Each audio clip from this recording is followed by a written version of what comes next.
Hi folks, you're with Tacitus today at your Pushback channel, and thank you for joining this audio live stream. In this essay, I'd like to talk about a few commentators that have come up recently, and one just earlier today, where they're sort of arguing that the time has passed where the West can actually stop mass migration, that we've now got no choice but to lie back in the drug den, tripping out, high as a kite on the drug of all this mass immigration, and we just have to accept it. That's just how it is. We just can't do anything anymore. It's too far gone. It's past. We're hooked junkies. It's going to kill us. We know it's going to kill us, but there's nothing we can do. A bit like the government who suddenly discovers that the law is sacrosanct, but only when it's in the pro-globalist situation. If it's not favourable to the globalists, they'll change the law immediately. But if it is favourable, nothing we can do. Our hands are tied. Of course, that's all a load of nonsense. But let's just have a look at this, and let's have a look at some of the arguments being put forward. Well, one of the arguments that's saying that mass migration, there's nothing we can do. We just can't stop it. We're now hooked on it. The whole nation rests on mass migration. If we stop it, everything is going to fall to pieces. Now, putting aside also the sort of concurrent arguments that anybody that wants to stop mass migration or limit it or control it is Hitler. Putting that aside for the moment, these are the economic arguments. I mean, they're not economic, they're absurd, but these are the assertions that are being bandied about. One is that there is now a massive education sector, not particularly universities, where there are masses of people employed and some quite well-paid jobs. In Sydney, for example, the director of diversity and inclusion at one of the universities, by no means the biggest, but one of them gets paid over $400,000 a year. Now, on top of that, in the university breaks and holidays and vacations, that sort of thing, the job also has an extensive luxury travel, study tours. Let's get this right. Study tours added on, where it's 5-star travel and accommodation and a very ritzy lifestyle. To all sorts of exotic locations, like a hotel on the beachfront in Tahiti, for example. Arduous work like that, and so just looking at the trips overseas, which you can bring your family with you as well. Again, all paid for by the taxpayer. So the package, the income package with all other bits and pieces thrown in, probably is closer to about $530,000 a year, and that's just for the director of diversity and inclusion, for goodness sakes. The deputy dean, like the second in charge, or nominally the second in charge university, is paid $1 million a year. Now, most of these, the super well-paid jobs, go to political hacks and goons. People who are being rewarded for their services to globalization, that sort of thing. But nonetheless, the argument is that if mass migration stopped, then the whole education system would fall to pieces, and it would be a drama and disaster. I suppose it depends on how you look at it, but that's an utterly absurd comment. There's a couple of things to unpack here. The first is there are many overseas students now that come to the West because they perceive it as a likely entry level to citizenship. So they come to the West, like the whole village. These aren't necessarily all children of wealthy families, although many of them are. The whole village will get together and pool their money to send some chosen, usually a son, but sometimes a daughter, a chosen child, to come to the West as a student, on the basis that they're going to apply for citizenship. And once they get citizenship, they'll be able to, because of chain migration or family reunion, as it's called in Australia, they'll be able to bring out their entire fucking village, third cousins and all that sort of stuff, to Australia, and for each one that comes in, then they can bring their third cousins and so on. So it's definitely an exponential migration program there, and the people they can bring in are exempt, on family reunion, are exempt from requirements to speak English and to have qualifications and these sorts of things. They can just bring them in, and of course it's a racket and a scam of the first order. Now, on top of that, the more well-to-do students, from well-to-do families, they insist that they'll pay the top dollar for any going course because they can afford it. The Brahmin caste in India and Communist Party goons from China, that sort of thing, and so they can afford to pay top dollar. But as far as they're concerned, they've paid their money for the degree. They haven't paid their money for an education. They've paid their money for a degree. So at the end of the 3 or 4 year, whatever it is, course, they want their fucking degree. We've paid our money. We want the fucking degree. And if they're failed at any time during their time at university, if they've failed at any year, then they're very quick to point out, look, we'll go somewhere else. So if you want the next 2 or 3 years of fees, you better make sure I fucking pass. But you haven't, Abdul or whatever, you haven't attended Dev or something. You haven't attended the class at all. You've goofed off. You're just having a good time driving around in your Maserati and chasing down the hot blonde chicks in Australia. It doesn't matter. I've paid my fucking money. That's it.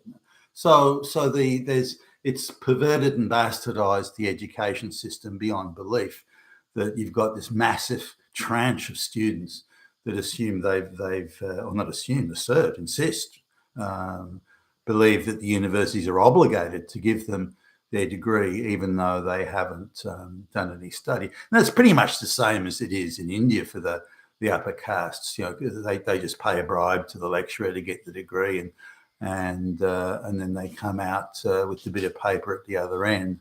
And I've hired a lot of these people, particularly in areas such as computer science and so on, and they've got these very impressive degrees, often PhDs, and yet they can't cut a line of code to save their lives, and I don't think they ever have, some of them. But because they come from the upper social classes, they're in, as they would see it, they're entitled to a degree because of the prestige associated with it. So, their social prestige within the wider community is really all that matters to these people. The idea of working and so on is quite common, if not vulgar. So they have that attitude. So, on the other side, the universities have expanded the amount of nobody fails, low IQ courses such as lesbian dance theory and gender studies, peace studies, black studies. The list just goes on, and nobody fails. And they're waiving very low IQ under affirmative action, quotas, and that's when they're waiving very low IQ students who never would have made it out of junior high school, and they're being waived into university. So now 5 or 6 out of 10 kids that start high school in first year high school are actually being waived through into university. And spending years there being subsidised by the government or being given loans by the government, and then they do their studies or their supposed studies, even though again they wouldn't have made it out of junior high school. This has created a massive artificial education, completely artificial education establishment that has no natural or organic or market or intellectual or business requirement forces that are driving it, none at all. And so this needs to be unwound. Again, it's the junkie effect. These people are high on fantasy, and there's no reality to be seen anywhere. So the education establishment needs to be unwound. It is an artificial fantasy on speed and fentanyl and everything else you can imagine. So if that's unwound, I think it'll be a good thing.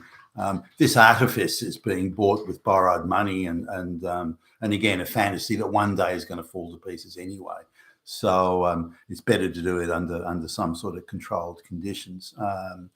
Now, the other thing is that there's masses of supposed cheap labour, and this is propping up, the dishwashing, the restaurants and the takeout food stores and this sort of thing.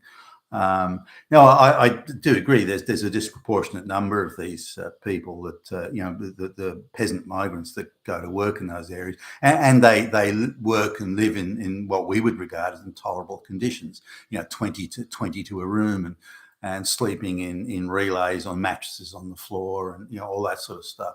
Again, things that we would consider unacceptable in a first world Western country, but these people coming from third world peasant countries are prepared to do it. In fact, it's probably better than what they came from. At least they got running water, flushing toilets, air conditioning, and all those sorts of things that they can't even dream of in their home country or their country of origin. So these people come to the West as purely as let's call it what it is. It's slave labour.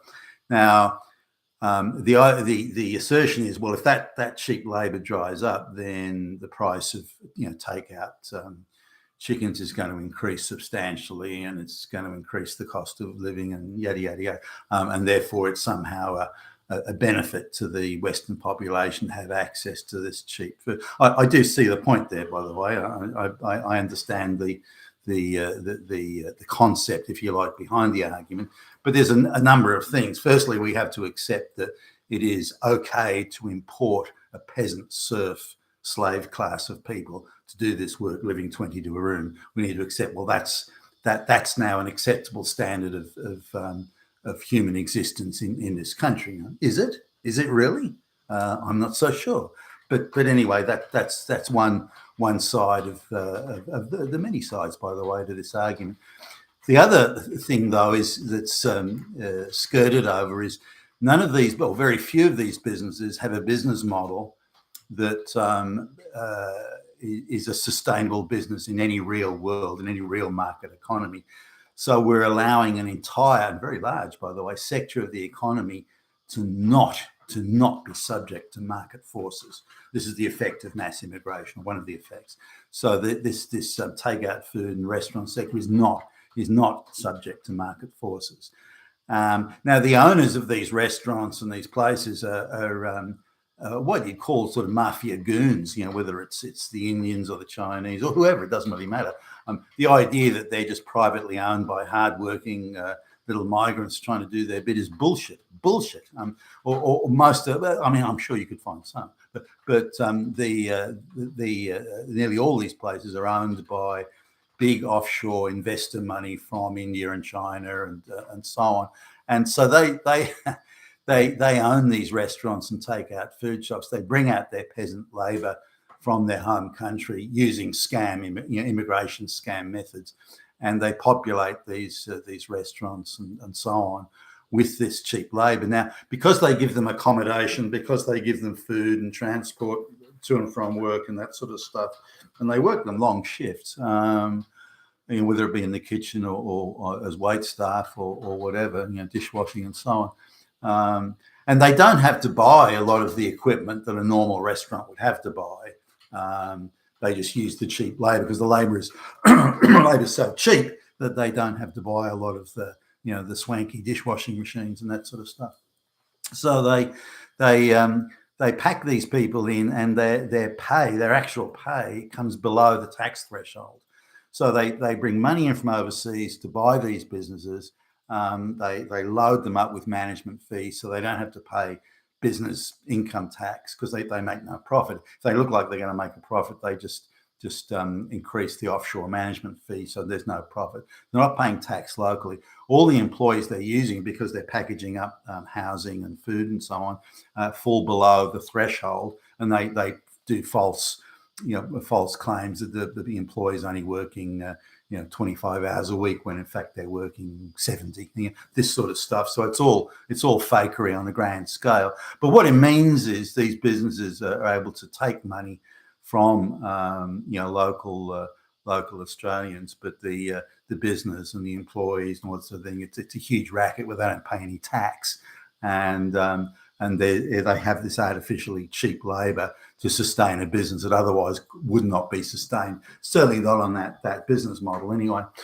So it's a massive tax evasion racket and market and bypassing of market forces racket. Now, I believe that's a bad thing, and I think as far as I can calculate, the amount of the economy in Australia and the West generally is the amount of the economy that is not subject to market forces, that is in this tax evasion, international offshore tax evasion bullshit scam. The sector of the economy that's being chewed up by that is getting bigger and bigger by the day. The longer the mass migration stays, the bigger that sector that is not subject to market forces, that is a huge tax evasion scam. That sector is getting bigger and bigger and bigger, and it's very the only way to make it unwind is to not allow them to hire immigrant labour. I mean that would sort of, or I don't know about that exactly, but that would be more or less what would need to be done, and this would force them back into hiring local people that are aware of their workers' rights, that have rent to pay and mortgages to pay. Because remember, these immigrants, they don't have rent or mortgage to pay. They can just arrive, that the housing is arranged for them, that everything is done for them. And because, again, they're illiterate peasants, for Christ's sakes. They don't understand any of this. They've never paid a rent in their lives. They live in some little shanty shack out in the middle of fucking nowhere in some third world country. So they come to a first world country. It's all laid on for them, and they're given $50 a week spending money or something like that, and that's it. And that'll probably be provided through a scam or fake arrangement of income and